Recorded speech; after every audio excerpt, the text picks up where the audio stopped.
बिस्मिल्लाहिर्रहमानिर्रहीम। अस्सलाम वालेकुम। 9 कबीरा गुनाह कौन से हैं?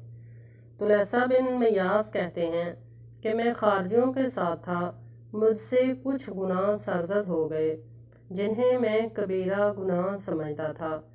मैंने इनका ज़िक्र इब्ने उमर रज़ी अल्लाह अन्हुमा से किया तो उन्होंने कहा कि वो गुनाह कौन से हैं? मैंने कहा फ़लाँ फ़लाँ। तो उन्होंने फरमाया ये कबीरा नहीं है, कबीरा तो सिर्फ़ 9 गुनाह हैं। नंबर 1, अल्लाह के साथ शिर्क करना। नंबर 2, नाहक किसी जान को कत्ल करना। नंबर 3, मैदाने जंग से भागना। नंबर 4, किसी पाक दामन औरत पर तोहमत लगाना। नंबर 5, सूद खाना। नंबर 6, यतीम का माल हथियाना। नंबर 7, मस्जिद में खिलाफ़े शरा काम करना। नंबर 8, किसी से ठट्ठा मजाक करना।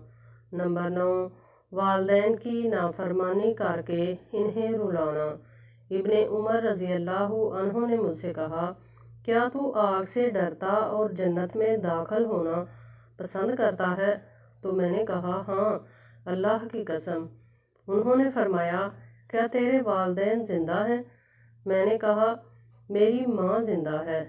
तो उन्होंने कहा अल्लाह की कसम, अगर तू उससे नरमी से गुफ्तगू करेगा और उसे खाना खिलाएगा और कबीरा गुनाहों से भी बचता रहेगा तो तू ज़रूर जन्नत में दाखिल होगा। सुभान अल्लाह। अल्लाह ताला से दुआ है कि अल्लाह ताला हमें कबीरा और सगीरा गुनाहों से बचने की तौफीक अता फ़रमाए और अल्लाह ताला वालदैन का फर्माबरदार बनाए। अल्लाह ताला हम सब से राज़ी हो। आमीन।